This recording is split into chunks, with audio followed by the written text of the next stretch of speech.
We all know the Ontario real estate market, well, real estate in general, especially across Canada, is a bit of a mess.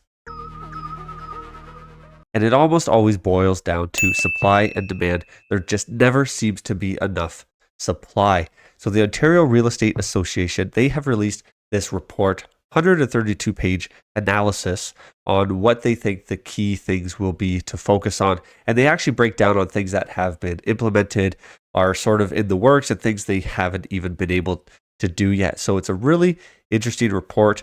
I'll leave a link in the description below so you can click it to download it. For the sake of this video, I'm just going to go ahead and provide the highlights that they want to really get across. You can see here, the biggest thing we need is obviously to boost the housing supply. The Ontario government says they want to add an additional 1.5 million homes to the province by 2031.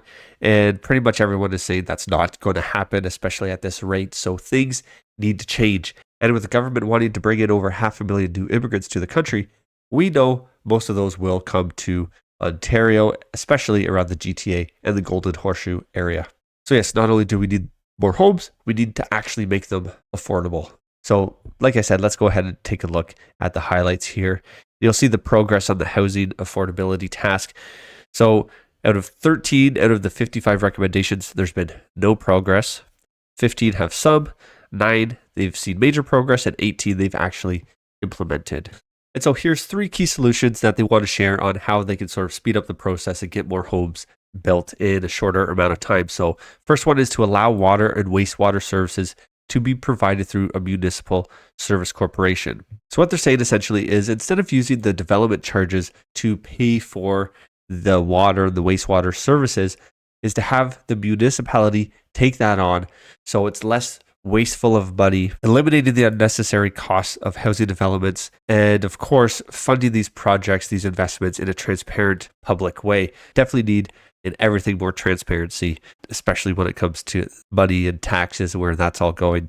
So they say this is a crucial recommendation for long-term supply and affordability, as service-ready land is a key requirement for housing development, and implementation should be priority for the Ontario government this year.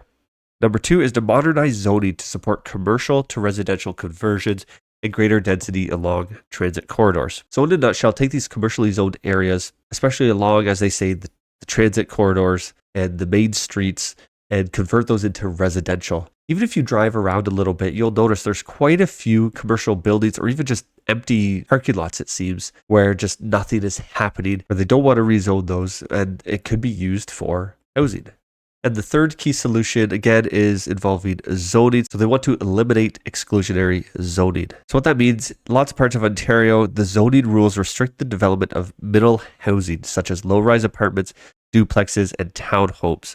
All thriving communities need a mix of housing so that families can find homes that meet their needs at prices that they can afford. Many municipalities, including Toronto, Guelph, London, have proactively changed their zoning rules to allow up to 4 units per lot as of right, allowing missing housing to be developed without being hampered by red tape and lengthy approvals. The Ontario government should make this a provincial policy by implementing land use changes to extend exclusionary zoning across Ontario, a step it could take in the next housing supply legislation. Now, this is interesting because you also have to take into account the neighbors when you're making any zoning changes, and that is the not in my backyard effect, which we'll discuss in a little bit. And yes, so while Toronto, Guelph, and London have made those changes, and the zoning is interesting because in my little pocket where I am, it's already zoned for townhomes, semis, and detached. So a lot of builders came in, they're buying up the little bungalows, they pay $1 million for it, they knock it down, they build 2 luxury semis and try and sell those for like $2 million a pop. So it's funny, it's like, yeah, zoning would help, but the builders also need to build something that is more affordable, let's say, for the average buyer. So that's one specific example for this area. Bold action builds homes. So OREA wants the Ontario government to stand up against the red tape and the municipal not in my backyard, like I was mentioning. So it's got to keep its foot on the gas to increase the housing supply. It's really what it comes down to. So it's a long way to go, but it can be done. Obviously, changes have to be made. When you do the same thing over and over and over again, you're going to get the same results. And the not in my backyard syndrome is interesting because I think if we all came together, we would agree, yes, we need more homes. We need solutions, whether it's rezoning or building more low-rise townhomes, condos, what have you. I mean, we all know the builders and the cities, they just want to cram as many people into a place as possible. And then a project is announced and everyone loses their minds and say, well, no, not here. We don't want that here. Just do it over there. Do it on the other side of the city. Yeah, we need more housing, but not in my backyard. And that's sort of the mentality that is experienced. And then you have the communities and the neighbors coming together and stopping the municipality from approving certain projects. You can't make everyone happy. What we need is more housing.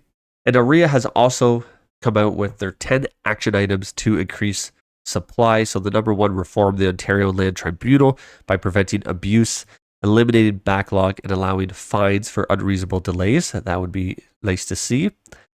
Number two is to implement land use changes to end exclusionary zoning. We covered that one. Number three, modernize zoning to support commercial to residential conversions, greater density along transit corridors. We covered that. Streamline new development applications by requiring pre-consultations.